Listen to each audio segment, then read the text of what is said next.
Peace, everyone. At this instance, I've arisen to verify some of the testimonies for the benefit of each and every one of you.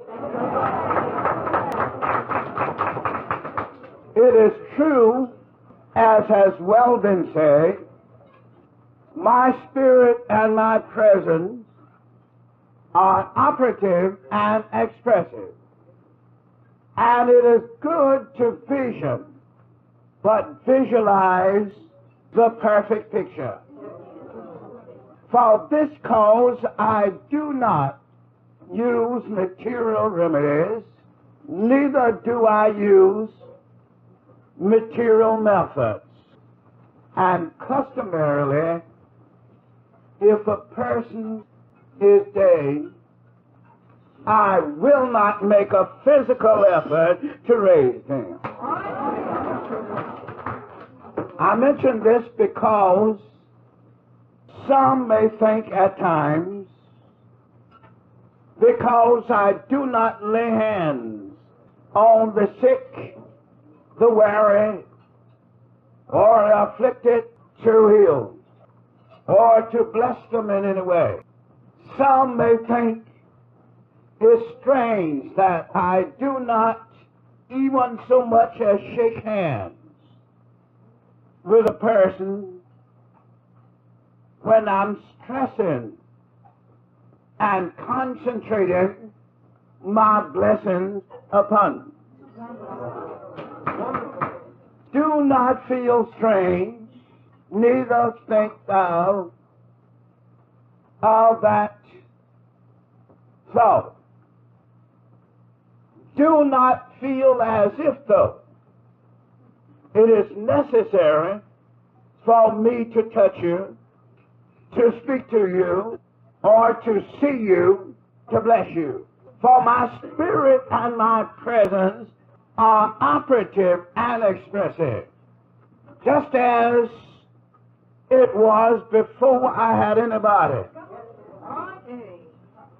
Before I had anybody, God as spirit and spirit alone, without flesh, body, blood, and bones, according to the historians, moved out upon the face of the waters and said, "Let there be light," and there was light. The earth was invisible, intangible, and absolutely inactive. But God said, "Let dry land appear." The appearance of dry land was not for the purpose of you to look upon God or seek necessarily blessings from a personal or material point of view to be saved. But as God is, as He has always been, God was operative and expressive when He did not have a body, and just as operative and expressive today. Contact me conscientiously, sympathetically, and harmoniously, and you will be blessed and saved if you need a blessing of any kind.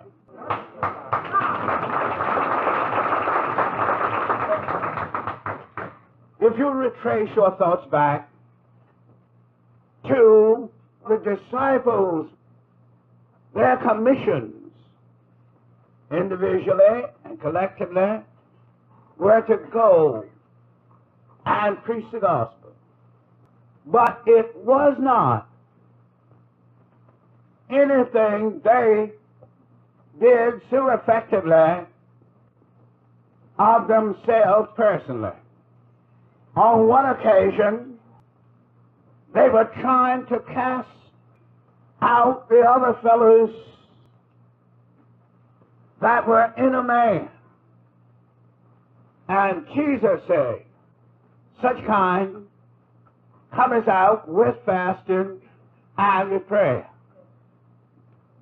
Out of all of the millions and millions, the universe over, who have been healed, blessed and saved, and lifted from depressions and all sorts of undesirable conditions,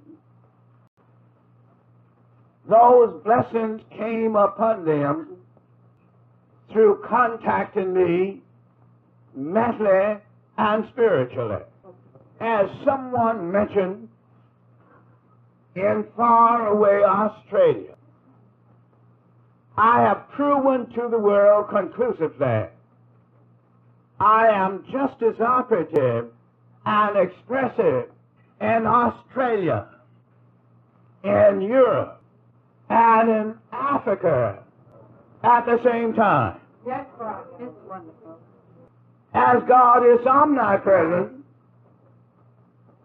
God is operative and expressive universally. Therefore, contact me mentally and spiritually, and you will get results. And the less I say, and the less I do as a person, the more results you will get.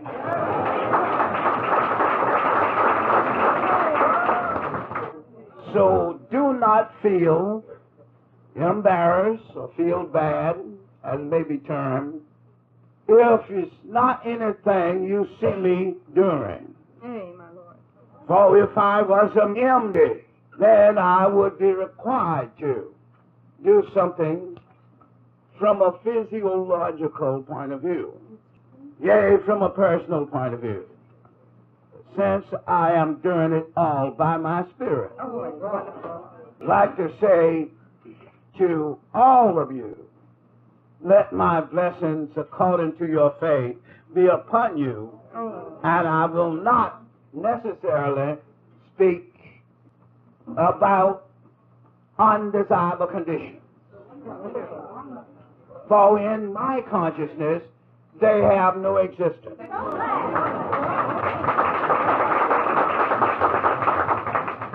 Just as the light dispels darkness, the presence of God will dispel all undesirable conditions imaginable.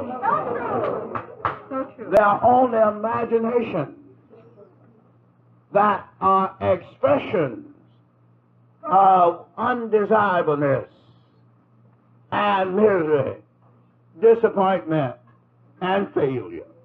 But as I have aforesaid, through many of those these here speaking, when you come to me in consciousness, there is where you will find your consolation. It's true. And you will no longer be disconsolate. It's wonderful. Take these thoughts to consideration and remember, whatsoever one seeketh, that is what they can find. Seek and ye shall find. Knock and the door shall be opened unto you. The door has been opened even if you are not conscious of it. As in the experience of Hagar, Hey. when she prayed for water and for food for the sustenance of her body, when she was out in the desert alone, apparently, she and her son. But when she looked around, she found it there where she was. It's wonderful. I have had them to call on me persistently, conscientiously, and sincerely Hey.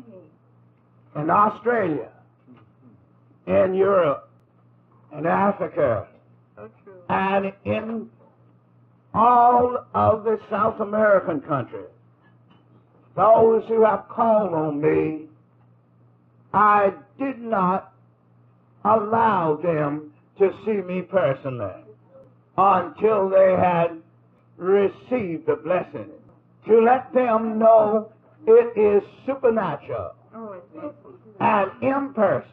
When you receive a blessing through my spirit and not by me from a personal point of view, you will find that you can reach me at any time and any place universally if you receive this blessing from that angle of expression. For God being omnipresent and being ever-present, you do not have to go someplace to find me. I am there now. So there.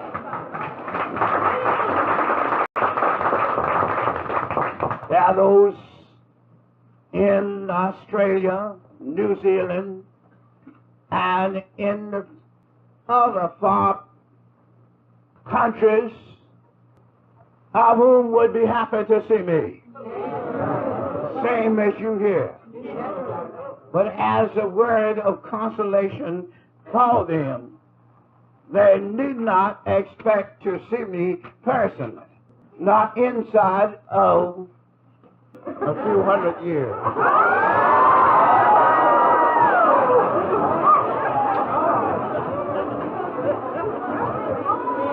For consolation for those of you here presently that adhere to my teaching and love me so conscientiously and sincerely, you say, you need not expect to see me anytime. I may be gone this afternoon.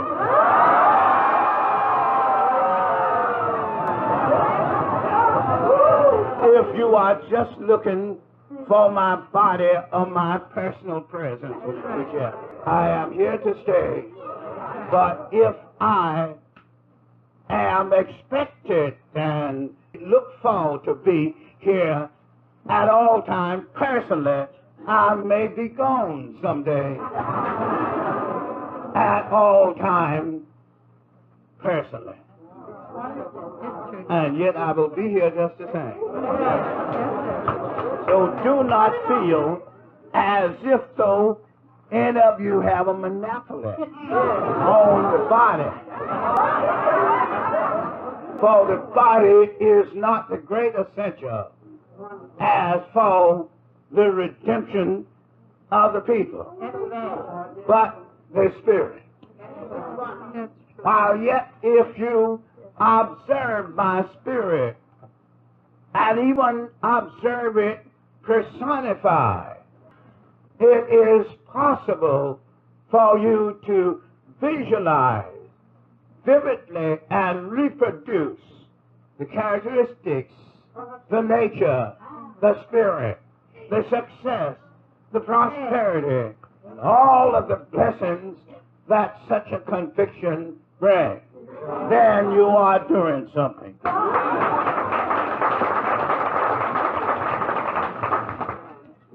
So then, it's a privilege to live in the actual presence of God, knowing that God is ever present and omnipresent.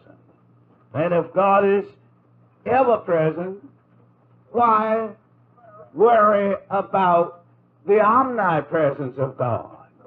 And if God is omnipresent, why worry about the ever-presence of God? Or vice versa. The omnipresence and ever-presence to you would be equivalently the same. For wheresoever you may go, universally, God will be there. One writer said, if I take the wings of the morning and fly to the uttermost parts of the earth, thou art there. So it goes to show you God is ever present. It is true. And yet God is omnipresent.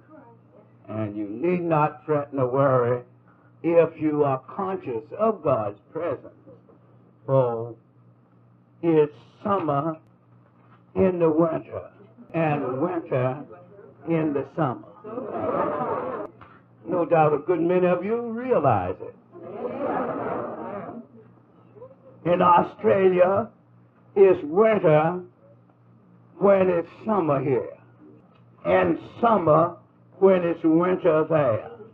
So it goes to show you God is everywhere, and just as operative and expressive universally as he is locally and presently, wheresoever you may be personally. I thank you.